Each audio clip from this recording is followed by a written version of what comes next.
إن أعجبك الفيديو لا تنسى الإعجاب والاشتراك في القناة. مسلسل المؤسس عثمان، الموسم السادس، الحلقة 169 في برومو ملحمي: لن تهرب من الموت اليوم.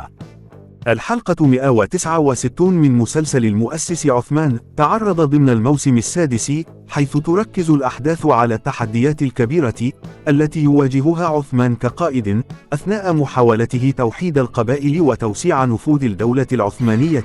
وتتضمن هذه الحلقة العديد من الصراعات الداخلية والخارجية التي تشهدها المنطقة، بالإضافة إلى تطورات درامية جديدة في العلاقات بين الشخصيات الرئيسية. قناة ATV التركية هي واحدة من أبرز القنوات التلفزيونية في تركيا، وتشتهر بتقديم مجموعة متنوعة من البرامج والمسلسلات الدرامية، أهمها مسلسل المؤسس عثمان الموسم السادس، بما في ذلك الإنتاجات التي تحظى بشعبية واسعة في العالم العربي. إليك بعض المعلومات الرئيسية عن القناة. تأسست ATV في عام 1993، ومنذ ذا الحين أصبحت واحدة من القنوات الرائدة في تركيا.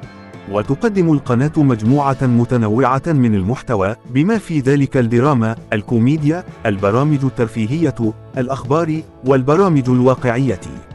ويعتبر المسلسل المؤسس عثمان من أشهر أعمالها، والذي حقق شهرة واسعة في العالم العربي.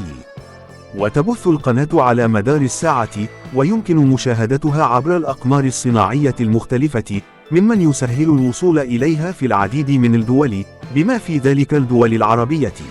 بجانب المؤسس عثمان، تقدم ATV العديد من المسلسلات الناجحة الأخرى، مثل أختي والسيدة الملائكية.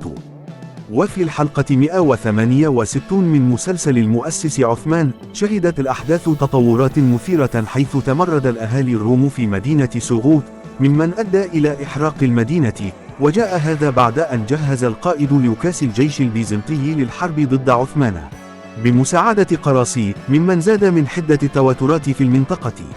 وخلال الحلقة، واصل عثمان معركته للحفاظ على سيادته وحماية أراضيه من التهديدات المتزايدة، ممن يعكس الصراعات المستمرة التي واجهها في رحلته لتأسيس الدولة العثمانية.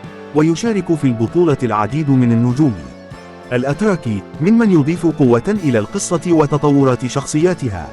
ومن المتوقع أن تعرض الحلقة 168 من المسلسل يوم الأربعاء في تمام الساعة 8 مساء بتوقيت تركيا، على قناة ATV التركية. كما ينتظر إعادة عرض الحلقة على قناة الفجر الجزائرية يوم الخميس في الساعة 9 مساء، مترجمة إلى اللغة العربية. ويجتمع الجمهور في كل أسبوع بانتظار الأحداث المثيرة التي تكشف عنها الحلقات الجديدة. لكن هناك أنباء عن احتمال تأجيل عرض الحلقة على قناة ATV إلى يوم الخميس، مع إعادة عرضها على قناة الفجر في نفس اليوم.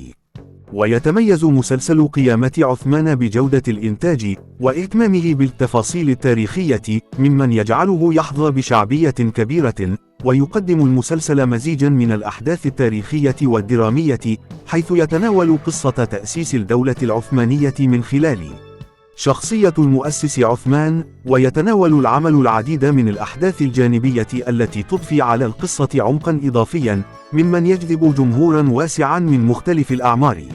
شكرا لكم على المشاهدة. ادعمونا بلايك واشتراك في القناة، لتتوصلوا بكل جديد على قناتنا أول بأول.